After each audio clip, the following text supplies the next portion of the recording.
أشهد أن لا إله إلا الله وحده لا شريك له وأشهد أن محمدا عبده ورسوله أما بعد فأعوذ بالله من الشيطان الرجيم بسم الله الرحمن الرحيم الحمد لله رب العالمين الرحمن الرحيم مالك يوم الدين إياك نعبد وإياك نستعين اهدنا الصراط المستقيم صراط الذين أنعمت عليهم غير المغضوب عليهم ولا الضالين. Hazreti Halifatul Mesih peti, da Allah bude njegov pomagač, je rekao dok sam govorio o ashabima, o njihovom stanju i promjenama koje su se desile kad su prihvatili islam. Hazreti Muslim Maud je spomenuo Hazreti Omera radijallahu anhu kao jedan primjer.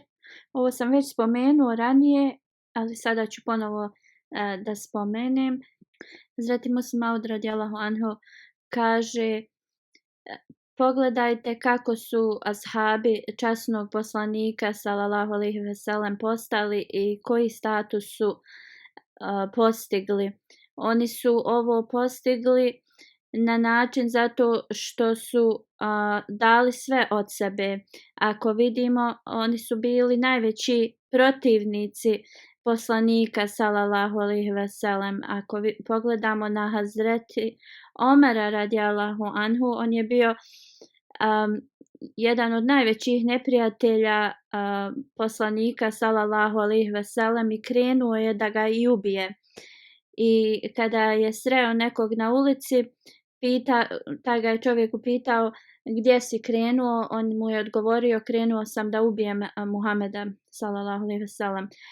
Taj mu je čovjek rekao: prvo odi ubi svoju sestru i zeta, pa onda ubi Muhameda.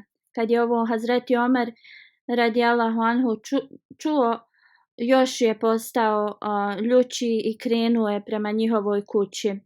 Njihova vrata su bila zatvorena. Tad je Hazreti Omer radijallahu anhu pokucao na njihova vrata i tražio je da otvore vrata.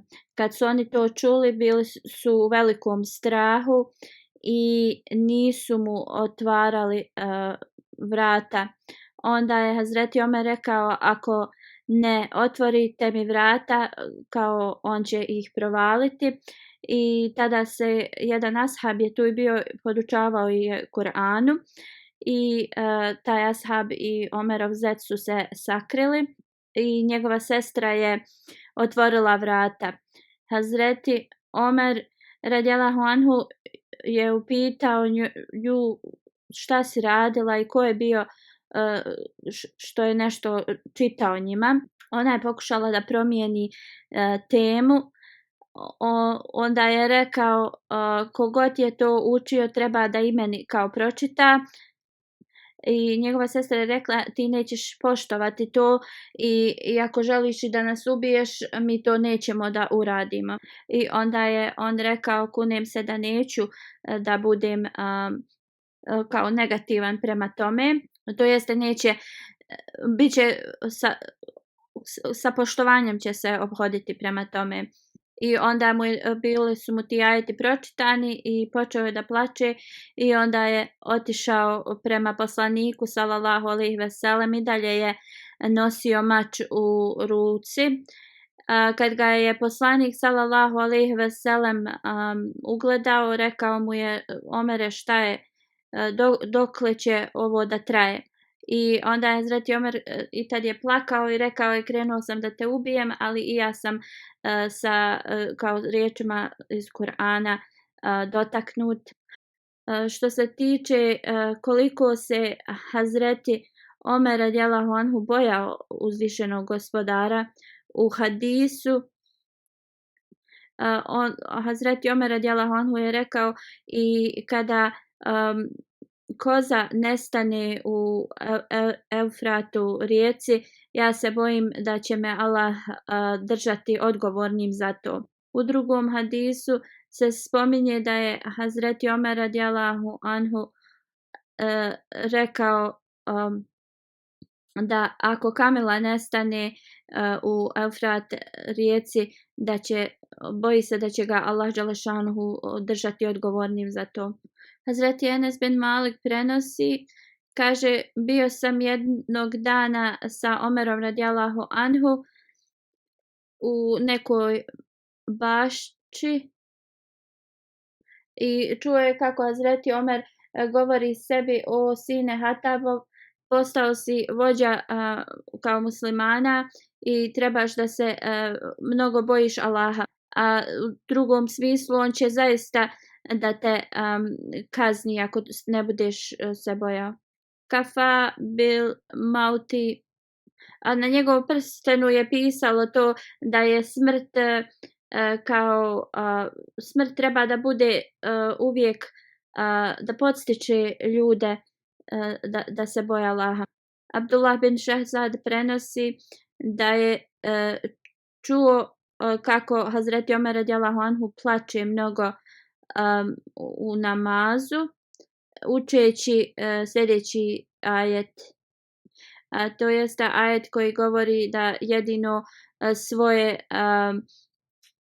svoju tegobu samo Allahu dželešanuhu, kao Allahu predstavljam to. Hazreti Halifatul Mesih IV. Rahimullah je ovo spomenuo u hudbi, ovaj ajet.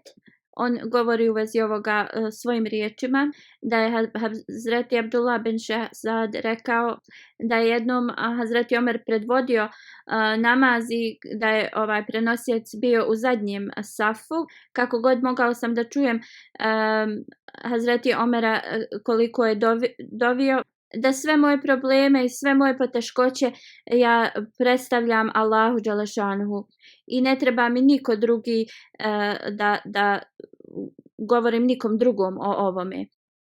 I onda ljudi koji se često spominju Allaha i klanjaju se Allahu dželešanuhu, oni ne trebaju nikome drugom svoje probleme ni njihove brige da predstavljaju osim njemu. Prenosioc kaže da je bio u zadnjem safu, ali i do zadnjeg safa se čule te molitbe Hazreti Omera radijallahu anhu. Kako je Hazreti Omer gledao ljude kojima je pomoć bila potrebna. Salabat bin Malik prenosi da je Hazreti Omer radijallahu anhu uvijek da je dijelio šalove ženama u Medini. Te šalovi su bili od dobrog kvaliteta i ostao je jedan šal od tih. Neko je od ljudi tu rekao: o vođo vjernika, taj zadnji šal dani kćerki poslanika sallallahu alejhi ve sellem, to jeste koja je udata za tebe, Ummi Kulsum, kćerka Hazreti Ali radijallahu anhu. Hazreti Omer radijallahu anhu je rekao ne. Ummi Salid je kao bolje da to njoj. Rekao je, ona je među ženama, to jest ensarikama, koja je prihvatila poslanika sallallahu alejhi ve sellem i ona je nosila vodu u toku bitke na Uhudu.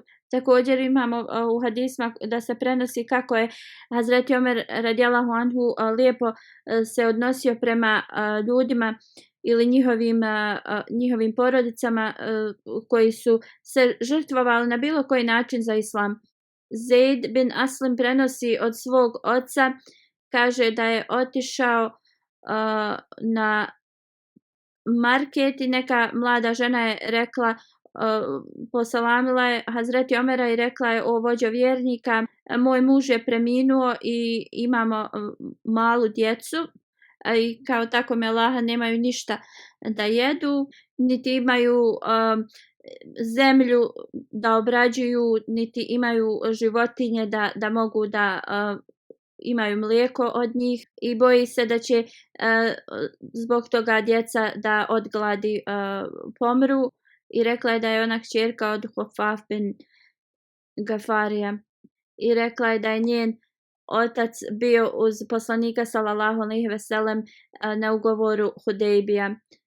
Kad je ovo čuo, Hazreti Omer radijallahu anhu je stao, nije se nigdje nije nigdje išao i rekao je to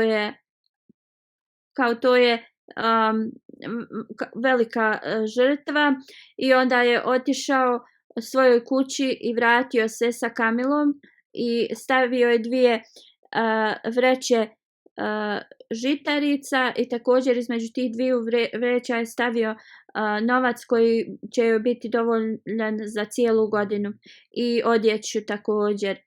I onda je njoj dao tu kamilu i rekao: uzmi ovo nećeš potrošiti, Allah dželešanu će ti podariti još.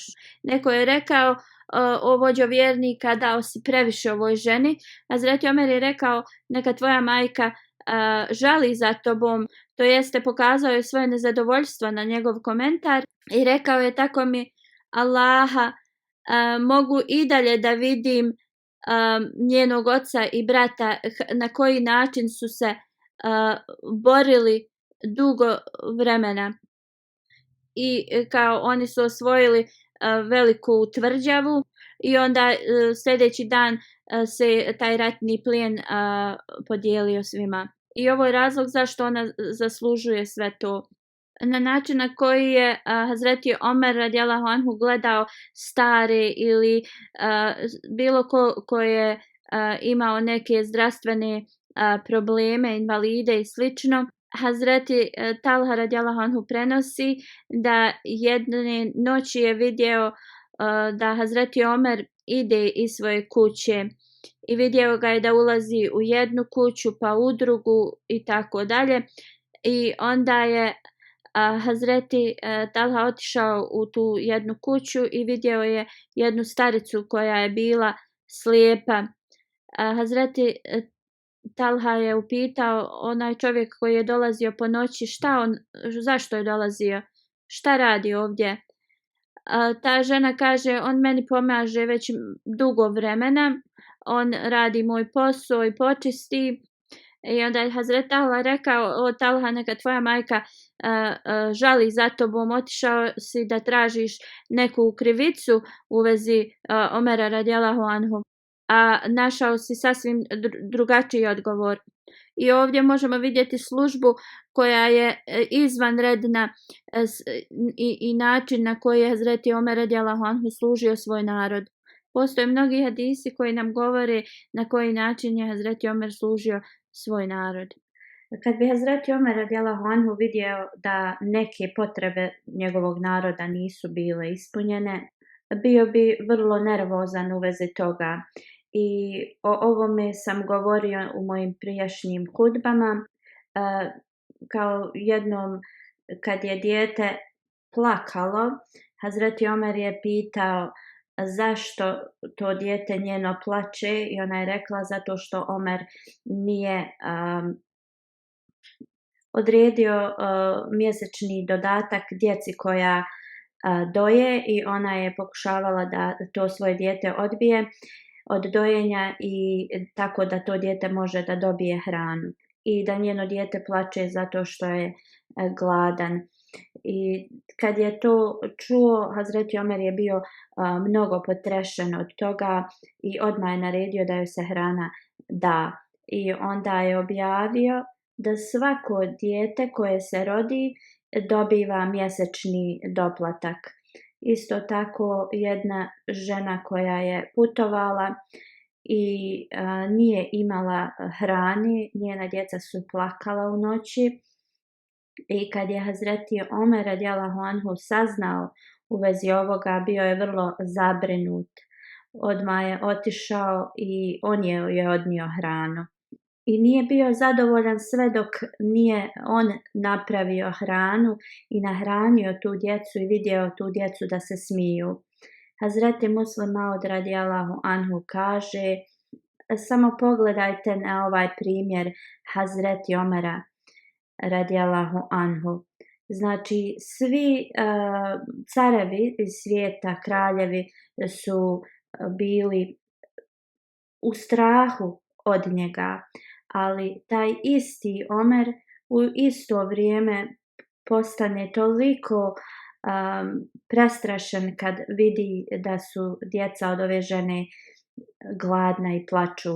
I on sam, znači, je odnio hranu i napravio je. Ibni Umar radijallahu anhu prenosi kad se Hazreti Omer radijallahu anhu vratio iz Sirije u Medinu i otišao je od karavana da bi pitao kako su ljudi u Medini. Prošao je pored jedne starice koja je bila u šatoru, pitao je kako je. Ona je rekla šta je Omer uradio. Hazreti Omer radijallahu anhu je rekao on se vratio. Ona je rekla neka Allah ne podari mu dobrotu što se nje tiče. Hazreti Omer radijallahu anhu je upitao zašto to kažeš. Ona je rekla otkako je on postao halifa nisam dobila ni jedan dinar, ništa od njega. Hazreti Omer je rekao pa kako da Omer zna u vezi tvog stanja kad ti živiš daleko od grada, blizu džungle. Ova starica nije znala da razgovara sa Hazreti Omerom i rekla je uzvišen je Allah. Ja ne vjerujem da neko može dobiti da upravlja ljudima, a da on ostane tako i da se ne brine i da ne zna šta se dešava u njegovoj okolini. Onda je Hazreti Omer radijallahu anhu počeo da plače i rekao je o Omere koliko još ovakvih slučajeva ima. Onda je Hazreti Omer upitao ovu staricu koliko ti tražiš da ti se isplati da za ovo propušteno vrijeme. Ja bih želio da sačuvam njega od džehennemske vatre.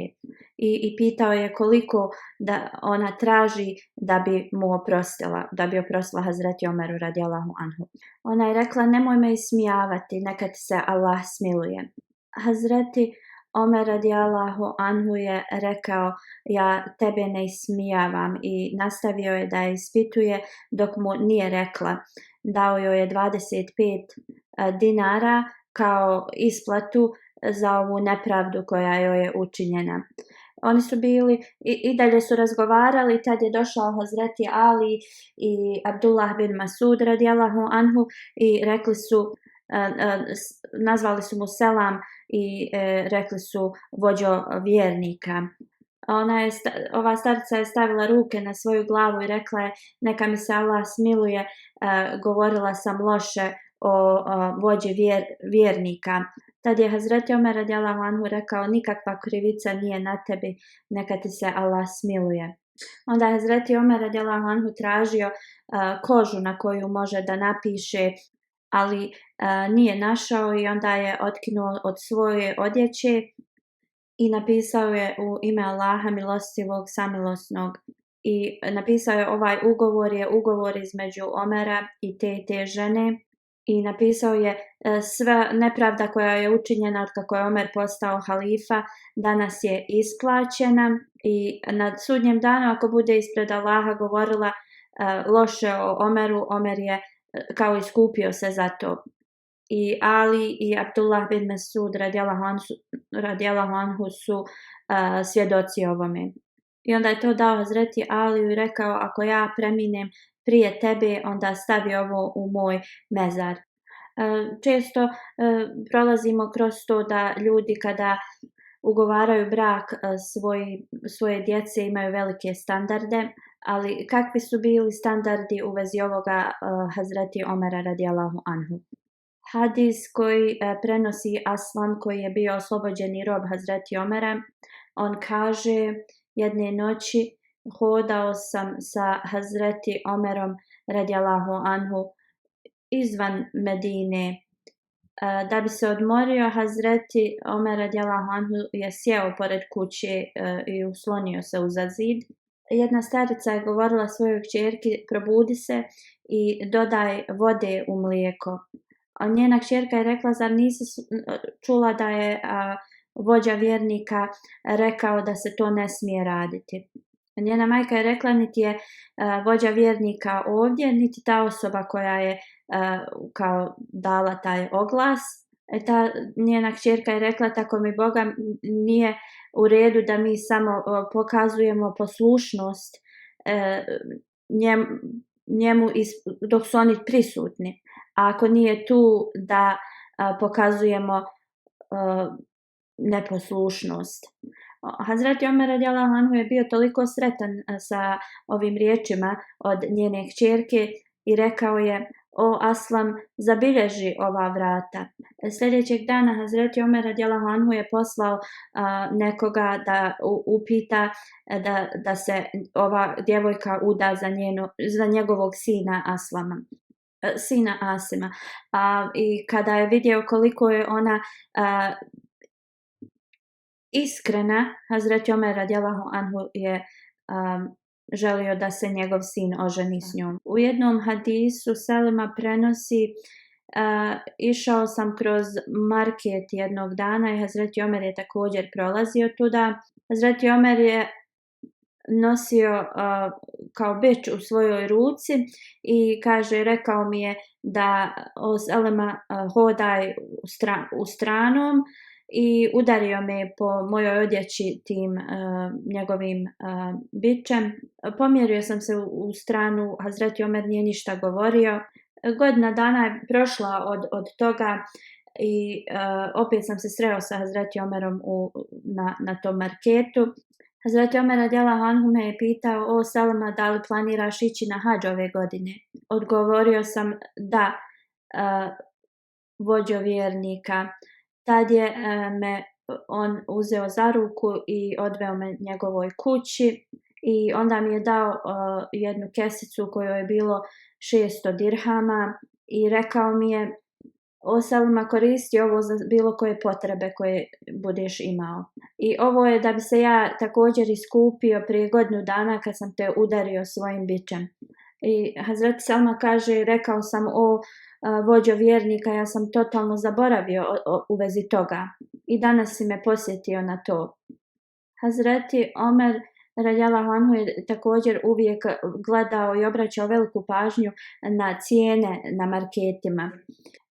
Jednom je neki trgovac došao i prodavao je nešto tako jeftino što drugi na marketu nisu mogli priuštiti sebi da prodaju tako jeftino. Hazreti Omer radijallahu anhu je prošao pored njega i obratio mu se i rekao da zbog njegovih niskih cijena drugi prodavači prolaze kroz poteškoće. Znači, Islam je zabranio i preskupe i prejeftine cijene. Amir prenosi da je jednom osoba došla kod Hazreti Omera radijallahu anhu i on mu je rekao: ja imam kćerku koja je bila živa ukopana u toku džahilijeta. Kako god ja sam je izvadio prije nego što je ona umrla u pijesku. Onda kaže, posle kad je prihvatila Islam, bila joj data kazna za nešto što je loše učinila i ona je zbog toga uzela nož da se ubije. Ja sam pokušao da je spasim, ali je već bila presjekla svoje vene. Ja sam je tad, znači da on je njegovao i ona se oporavila i iskreno se pokajala i onda je rekao: o vođo vjernika, sada mene pitaju za da se ona traži njenu ruku da se uda za neke ali da li ja trebam tim ljudima da kažem u vezi njenog života i u vezi ovoga što se je desilo i šta je ona uradila? Na ovo Hazreti Omer radijallahu anhu je rekao: da li ćeš ti da govoriš o njenim grijesima koje je Allah sakrio? I onda je rekao: tako mi Boga, ako ikome kažeš ovo u vezi nje, ja ću da tebe kaznim ispred cijelog grada. I to će biti svima kao pouka. I ti trebaš da je udaš kao svaku drugu pobožnu muslimanku. I zaboravi šta se je desilo u prošlosti.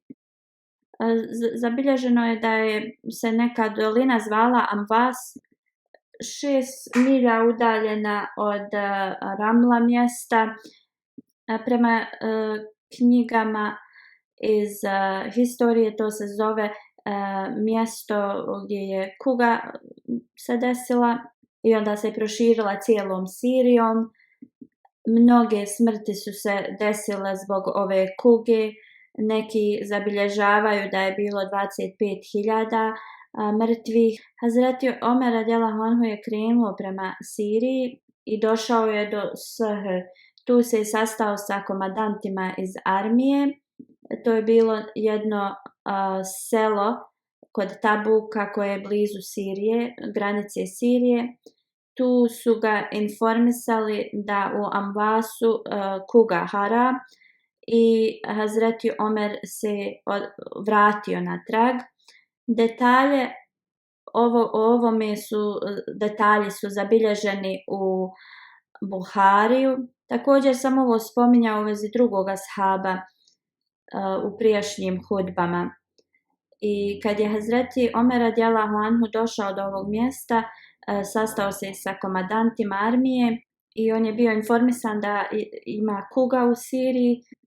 Hazreti Omer je želio da čuje mišljenja drugih ashaba. Prvo je pozvao muhadžire.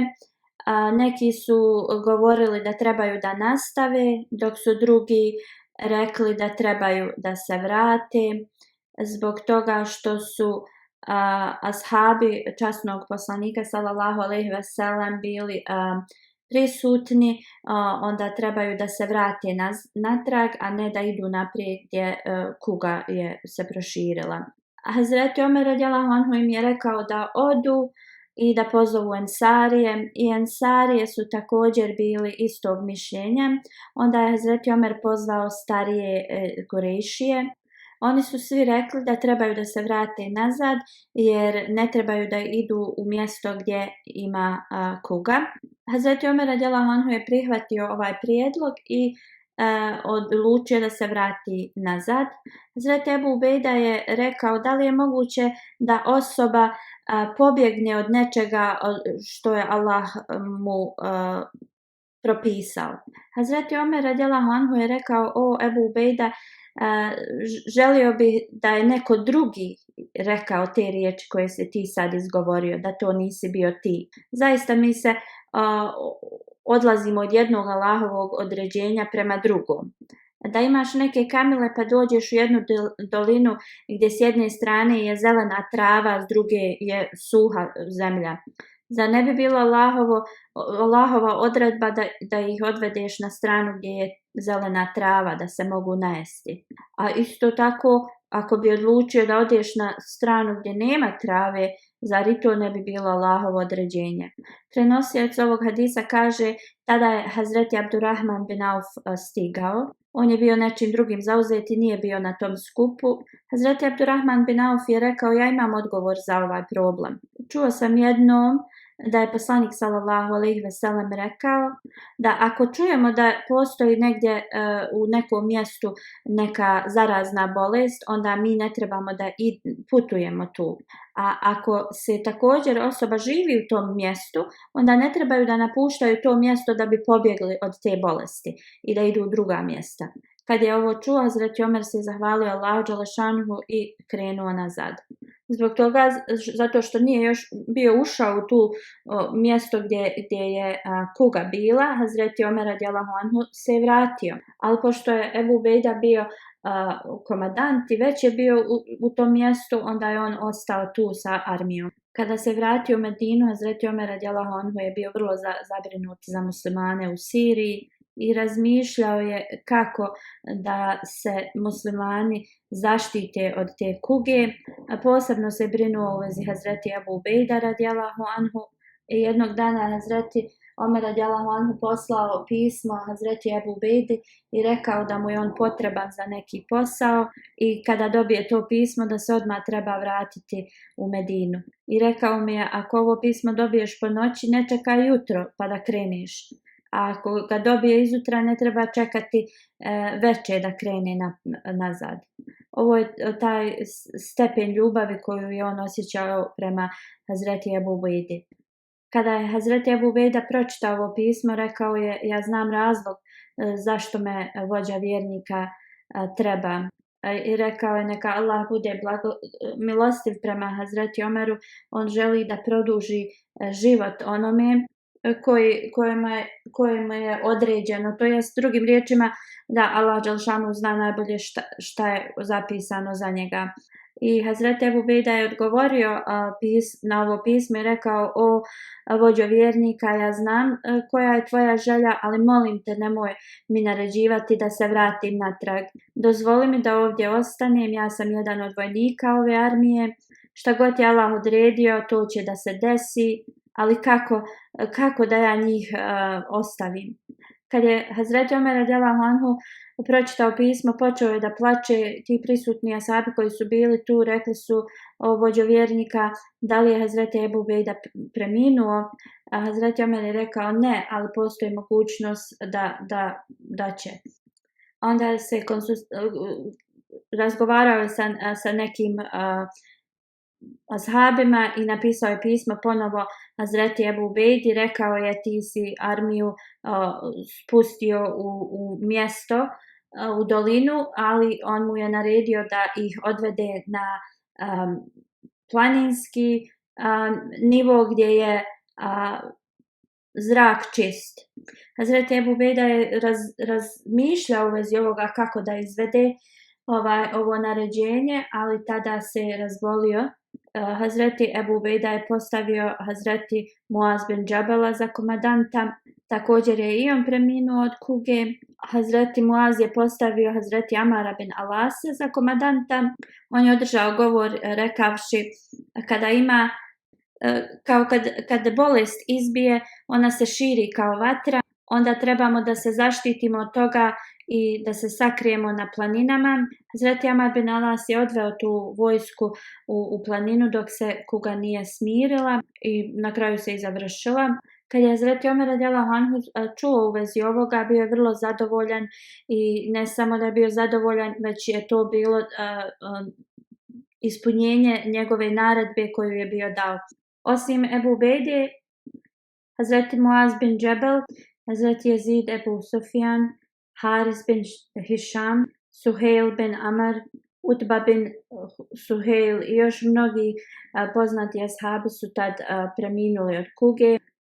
Hazreti Habad bin Džuveir kaže da u toku hilafeta Hazreti Omera radijallahu anhu bila je velika suša. Hazreti Omer radijallahu anhu je otišao s ljudima i klanjali su namaz za ovo, dovili su za kišu, to jeste klanjali su 2 rekata i onda je se zagrnuo svojim ogrtačom, stavio je svoju lijevu ruku na desno rame, a onda je digao ruke i dovio, Allahu, molimo te za tvoj oprost i molimo te da nam podariš kišu. Hazreti Omer radijallahu anhu se nije ni pomakao sa tog mjesta, kiša je počela da pada. Prenosioc govori da su neki ljudi sa sela došli i rekli, o vođo vjernika, kao taj dan oblaci su došli iznad nas i kiša je počela da pada i čuli smo glas koji govori, kiša od Ebu Hafsa dolazi vama. Kiša od Ebu Hafsa dolazi vama. Također hadis u vezi primanja dove Hazreti Omera radijallahu anhu u vezi rijeke Nila prije proširenja islama. Ljudi oko rijeke Nila su imali neki ritual da kao rijeka Nil nadođe kad skoro presuši. Da li je taj ritual radio ili ne, Allah zna najbolje, ali kad se islam proširio, ovo se zaustavilo. Kejs bin Hadžadž prenosi, kad su osvojili Egipat, lokalni narod je došao. Rekli su ovo poglavicom, mi imamo taj neki ritual koji radimo i ako to ne uradimo, kao Nil se zaustavi. Hazreti Amar im je pitao šta je to. Oni su rekli kad 11. noć ovog mjeseca prođe, mi odemo kod djevojke, tražimo dozvolu njenih roditelja, djevojka koja nije udata, obučemo ju prelijepu odjeću, stavimo na nju nakit i onda je bacimo u rijeku Nil. Hazreti Amar je rekao ovo islam nikada neće tolerisati. I slične ovakve tradicije koje imate će da se zaustave. I oni su to prestali raditi, ali Nil je presušio. Ljudi su htjeli da napuste ovo mjesto. Hazreti Amar je napisao pismo Hazreti Omeru radijallahu anhu. Hazreti Omer radijallahu anhu je napisao šta si im ti rekao je tačno. Islam je donio kraj svim ovakvim tradicijama. Također je napisao jednu malu ceduljicu u tom pismu. Rekao je, napisao sam jednu malu ceduljicu u ovom pismu.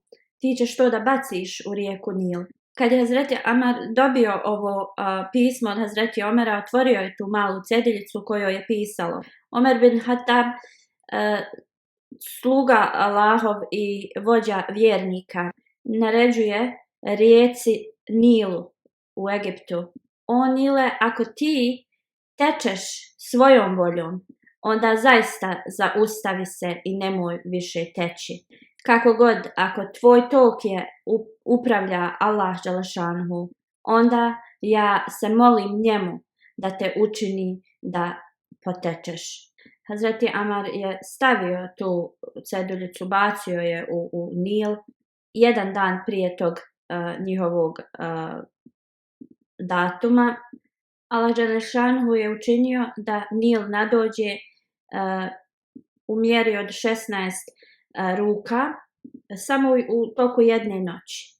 I na ovaj način Allah dželešanuhu je zaustavio tu egipatsku tradiciju. A mnogi historički zapisi govore o istinitosti ovog događaja. Muhammed Hussein Hekel, jedan biografičar koji je napisao biografiju Hazreti Omera, on to negira. Govori da ovaj ritual nikad nije postojao. Događaj gdje se Hazreti Sarija borio i kako je on čuo glas Hazreti Omera radijallahu anhu. I ovo sam spominjao u prijašnjim hudbama, ali ovo je u kontekstu kako je Allah prihvatao dove Hazreti Omera radijallahu anhu. Kada je Hazreti Sarija došao u to mjesto, on je osvojio neprijatelje i oni su naravno pozvali svoje prijatelje da im pomognu i oni su se počeli sakupljati u mjestu da se bore protiv muslimana i okružili su muslimansku armiju sa svih strana. Tada je Hazreti Omer radijallahu anhu držao hudbu kad je na jedan put rekao ja Sarija bin Zunayn al-Jabal. O Sarija bin Zunayn, planina. A muslimani su bili blizu neke planine i ako muslimani odu tu, znači neprijatelj će ih samo moći napasti sa jedne strane. I muslimani su odmah otišli tu na tu planinu i borili su se protiv neprijatelja i bili su pobjednici, plus su dobili veliki ratni plijen. Obećani Mesija alejhi selam kaže u vezi ovoga da su poslanikovi ashabi prošli kroz mnoge stvari koje možemo nazvati čuda, koja se ne dešavaju svakodnevno. I ja sam pročitao čitav ovaj zapis obećanog Mesije u prijašnjim hudbama i također ako uzmemo i sad ovaj navedeni primjer od rijeke Nila, naravna stvar da možemo da povjerujemo da se to desilo, a ne da povjerujemo ovim tvrdnjama nekih historičara. Također znamo incidenat u vezi kape koja je bila blagoslovljena Omerovom dovom za bizantijskog cara. Hazreti Muslim Maud u vezi ovoga piše da u toku hilafeta Hazreti Omera radijallahu anhu bizantijski car je imao ogromne glavobolje. Pokušali su da ga izliječe, ali nije mogao naći lijeka. Neko mu je rekao da piše Hazreti Omeru da piše, on će mu nešto kao poslati blagoslovljeno i on će se također moliti za njega i kao Omerovom dovom ozdravit ćeš. On je poslao pismo Hazreti Omeru radijallahu anhu. Hazreti Omer radijallahu anhu je pomislio kako su ovi ljudi arogantni. Ovaj bizantijski car je poslao kao svog predstavnika i oni su tražili neku stvar koja će biti blagoslovljena za ovog cara i koja će mu pomoći da ozdravi. Hazreti Omerovu uopće mu se nije svidjelo i on je onda odabrao, ali kao da ispuni taj zahtjev, odabrao je neku vrlo staru kapu, bila je sva isflekana, znači totalno stara. I želio je da od tog cara ta arogantnost nestane. Naravno, kad je on vidio tu kapu, taj car nije želio da je stavi na glavu. Kako god Allah dželešanuhu je njemu htio da dokaže da jedino blagoslovi dolaze sad preko poslanika sallallahu alejhi ve sellem. On je dobio toliku glavobolju da je poslao svoje sluge po tu kapu. Čim je stavio kapu, njegovi bolovi su počeli da se smanjuju. Njegova glavobolja se uvijek vraćala nakon 8 do 10 dana i on je znači bio primoran da u svome dvoru stavi tu staru kapu. Zratimo se malo dalje govori, ovaj znak koji je Allah dželešanuhu pokazao tom Cezaru ili caru ima drugi također aspekt. Jedan ashab je bio zarobljen od ovaj ga je car zarobio i on je naredio da mu se da meso od svinje. Ovaj ashab je radije gladovao nego da oproba tu svinjetinu. Iako islam dozvoljava za preživljavanje osoba može jesti svinjetinu, ali on je rekao da je on bio ashab poslanika sallallahu alejhi ve sellem i da on to neće da uradi. I poslije mnogo dana kada bi skoro bio na smrti od gladovanja, taj bizantijski car bi mu donio i nešto bi mu dao da jede. Ali opet, čim bi se malo oporavio, bilo bi mu naređeno da ga mogu samo hraniti svinjskim mesom. Niti mu je dao da umre, niti mu je dozvolio da živi normalno. I neko mi je rekao zbog toga što je zarobio tog muslimana, zbog toga on prolazi kroz te glavobolje i da će mu jedino to prestati ako dobije nešto od Hazreti Omera radijallahu anhu. A kada je Hazreti Omer radijallahu anhu poslao tu kapu i kad ga je napustio njegov taj bol i agonija, on je bio toliko zadovoljan da je oslobodio ovoga ashaba.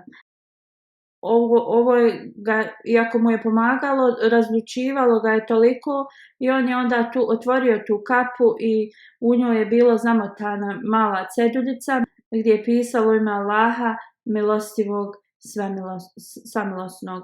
Ovo je zapisano u Tafsire Razi. Također imamo dove koje je učio Hazreti Omer radijallahu anhu i prenosi se da je Hazreti Omer učio ove dove. Prijevod ovih dova: Allahu moj, učini da moja smrt bude uz pobožne ljude i ne ostavljaj me sa zlim ljudima. Sačuvaj me kazni od vatre i uključi me među pobožne ljude. Jahja bin Sejd bin Museib prenosi, kad se Hazreti Omer radijallahu anhu vraćao sa Mine, sakupio neke kamenje i tu je sjeo i onda je digao svoje ruke i molio se, prijevod ove dove: Allahu moj, ja sam živio dugo vremena i moja snaga nestaje, ljudi pod mojom upravom su se povećali, učini da umrijem gdje moj kraj nije loš i mjesec Zulhidža nije se bio ni završio kada je on bio napadnut i postao šehid. Hazreti Ibn Umar prenosi, kada je bila velika suša, Hazreti Omer je radio nešto što prije nije to radio. Poslije jacije, kada bi došao kući, klanjao bi u svojoj kući do kasno u noć, onda bi hodao svim kornerima Medine i jedno jutro prije sehura čuo sam ga da kaže, prijevod ove dove: Allahu moj, ne dozvoli da Muhammedov sallallahu alejhi ve sellem umet bude upropašten u mojim rukama. Hazreti Halifatul Mesih prvi radijallahu anhu kaže: osoba treba da se samo dovi radi Allaha dželešanuhu. Da li drugi misli da je ta osoba dobra ili loša, toj osobi to ne treba ništa da znači. Također osoba ne treba da sebi predstavlja da je loša. To je zabranjeno od poslanika sallallahu alejhi ve sellem kroz dovu koju je podučio Hazreti Omera radijallahu anhu. Ta dova prijevod je: Allahu moj, učini ono što je unutar mene boljim nego što ja to pokazujem i učini da je moj ponašanje ili izgled dobar. Također hadisi koji govore o poštovanju i etiketima u vezi poslanikove džamije i klanjanja. Said bin Jezid prenosi: stajao je u džamiji kad je neko bacio kamen na njega i okrenuo se i vidio je to da je bio Hazreti Omer radijallahu anhu. I rekao je: dovedi to dvoje ljudi meni. Dvoje ljudi je razgovaralo glasno, on ih je odveo kod Hazreti Omera radijallahu anhu, pitao ih je: ko ste vi, odakle ste? Oni su rekli da su iz Taifa. A rekao im je: da ste stanovnici ovog grada, kaznio bi vas u vezi toga zato što toliko glasno pričate u poslanikovoj džamiji. Također u drugom hadisu se prenosi da Hazreti Omer radijallahu anhu ne bi rekao Allahu ekber dok safovi ne bi bili pravi. I imao je osobu koja se brinula za to. Ebu Usman Nadi prenosi: kada bi se ikamet proučio, Hazreti Omerova leđa bi bila okrenuta prema kibli i razgledao bi i rekao bi: ti priđi naprijed, ili ti vrati se nazad. U drugim riječima, da bi se uvijek pobrinuo za safove. I onda kad bi safovi bili pravi, onda bi se okrenuo prema kibli i rekao Allahu ekber. A hadis koji govori o njegovom finansijskom žrtvovanju, jedan od mnogih, Hazreti Ibn Umar prenosi da je Hazreti Omer radijallahu anhu dobio neko zemljište u Hajberu i otišao kod poslanika sallallahu alejhi ve sellem da ga upita u vezi ove zemlje. Rekao je: o Allahu poslaniče sallallahu alejhi ve sellem, dobio sam neko zemljište u Hajberu. Prema mom mišljenju nema bolje kao zemljište od ovoga. Koji je tvoj savjet u vezi ovoga? Časni poslanik sallallahu alejhi ve sellem je rekao: ako želiš, dani ga na Allahovom putu i šta god zaradiš od toga troši na siromašne. Nafiz kaže da je Hazreti Omer radijallahu anhu dao to kao sadaku. I uslov je bio da neće biti prodato, da neće nikome biti poklonjeno, niti da će to biti kao nečije nasljedstvo. Ovo je bilo da ljudi za siromašne, da se oslobode robovi i tako slično. Nešto moralo je biti na Allahovom putu potrošeno. Rekao je: oni koji se brinu za tu zemlju mogu da imaju koristi od nje, ali ne da gomilaju bogatstvo od toga. Kad bi god to mogao, Hazreti Omer radijallahu anhu bi uvijek se žrtvovao finansijski na Allahovom putu. Također znamo kad je poslanik sallallahu alejhi ve sellem tražio da se daju donacije, da je Hazreti Omer jednom donio pola svoje imovine. Ovo sam već spominjao. Hazreti Omer radijallahu anhu se bojao toliko Allaha, kada je trebao da premine, on je plakao i govorio je: ne zaslužujem nikakvu nagradu. Jedino što želim jeste da budem sačuvan kazni. I ovo je bio stepen do kojeg je on se bojao Allaha dželešanuhu. Ako Bog da u budućnosti još ostaju neki detalji u vezi Hazreti Omera i spomenut ću ih.